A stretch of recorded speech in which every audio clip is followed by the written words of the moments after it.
सोने से भरे मटके। दुर्गापुर बोलकर एक गांव में आलोकनाथ बोलकर एक मिडिल क्लास आदमी रहता है। उसकी पत्नी और शादी की उम्र की लड़की और एक लड़का रहता है। आलोकनाथ का लड़का अमर दुर्गापुर के नजदीक के शहर में अपने पत्नी के साथ मिलकर रहा था। वह शहर बहुत तेजी से तरक्की कर रहा था।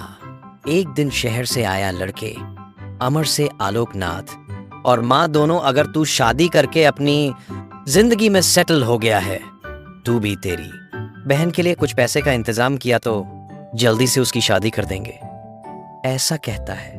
अमर, मेरे को मिलने वाली तनख्वाह मुझे और मेरे परिवार को बड़ी मुश्किल से बस हो रही है।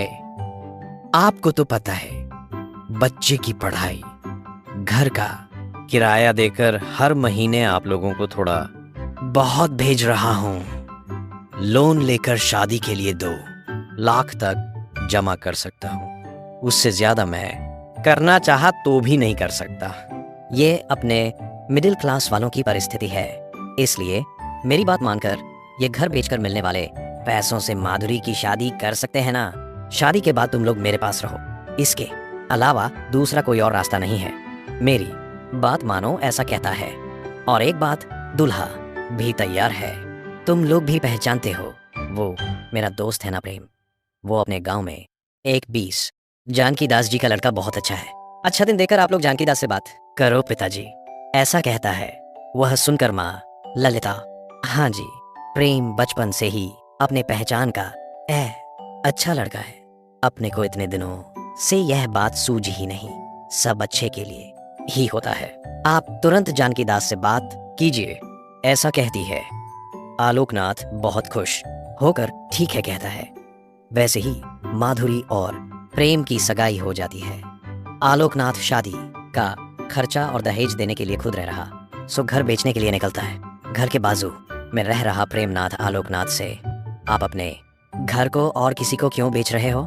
मुझे ही बेच दो, मेरे काम आएगा।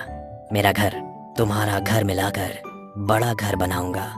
आपको पता है ना, हमारा परिवार बहुत बड़ा है, ऐसा बोलकर कुछ पैसे बयान देता है।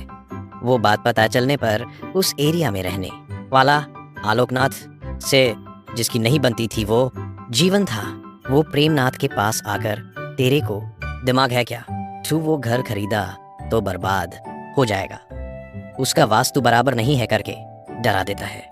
प्रेमनाथ, मैंने तो सोचा नहीं उस घर को मिलाकर बड़ा घर बांध सकते हैं करके एडवांस बयाना भी दे दिया। बच्ची की शादी के लिए बेच रहा है, न पड़ोसी की मदद की, जैसा होता ऐसा सोचा मैं, ऐसा कहता है। जीवन मुझे बताना था वो बता दिया, उसके बाद तेरी मर्जी कहकर चला गया तुरंत। वह सुनकर प्रेमनाथ डरकर, मैं वह घर नहीं खरीद सकता बोलकर आलोकनाथ से कहकर बयाना दिए, सो पैसे वापस लेता है। जीवन ने फैला सो अफवाह से अभी तो कोई घर नहीं खरीदेगा करके आलोकनाथ निराश हो जाता है। और फिर वो जानकी दास के पास जाकर शादी की डेट बढ़ाने को कहता है। जानकी दास सभी रिश्तेदारों को, दोस्तों को इनविटेशन भी भेज दिया है। अभी शादी की डेट बढ़ाना बोले तो परिवार की इज्जत मिट्टी में मिल जाएगी, ऐसा कहता है। तो आलोकनाथ जीवन ने उसके घर के बारे में बुरा प्रचार किया है, उसके बारे में सब कुछ बताता है। और अगर घर नहीं बेच पाया तो दहेज नहीं दे पाऊंगा करके असल बात बताता है। जानकी दास आलोकनाथ जाने के बाद प्रेम और अपनी पत्नी रुक्मणी को बुलाकर यह बात बताता है। प्रेम, पिताजी दहेज के बदले में, हाँ, मैं वो घर ले लूंगा। शादी के बाद मैं उस घर में अपना संसार बचाऊंगा। भैया और भाभी वैसे भी अपने पास ही रह रहे हैं ना, वैसे भी वह घर दूर भी नहीं है, ऐसा कहता है। तो रुक्मणी, अरे वो घर बहुत पुराना हो गया है ना रे, ऐसा शक जताती है। अरे वो घर जिस जगह पे है ना, वो बहुत बढ़िया गांव के बीच में है, ऐसा कहता है जानकी दास। हाँ पिताजी, मैं उस घर को गिराकर घर के साथ दुकान भी बनाऊंगा, व्यापार के लिए अनुकूल रहेगा, इसलिए हर महीने उस दुकान से अच्छा किराया आएगा करके समझौता है। अपने माँ बाप को से मान जाते हैं। उसके बाद माधुरी और प्रेम की शादी धूमधाम से होती है। शादी होने के बाद एक दिन आलोकनाथ और ललिता अपने बेटे और दामाद को आशीर्वाद देकर अब हम अपने लड़के के पास जा रहे हैं करके शहर के लिए निकलते हैं। बाद में प्रेम उस पुराने घर को गिराकर नया घर और दुकान बनाने के लिए गड्ढा खोदते रहता है। तो दो मिट्टी के घड़े मिलते हैं, उसमें मटके भरकर सोने के सिक्के थे।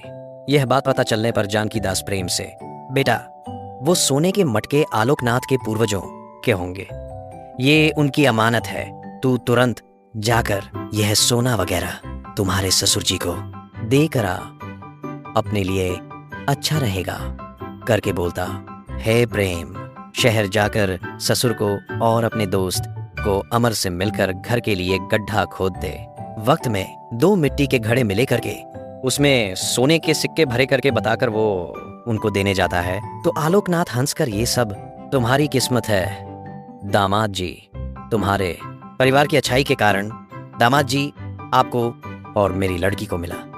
वही घर मैं अगर प्रेमनाथ को बेचा रहता तो वो सोने के मटके मिले तो भी वो क्या मेरे को बताता था, क्या वापस देता था क्या?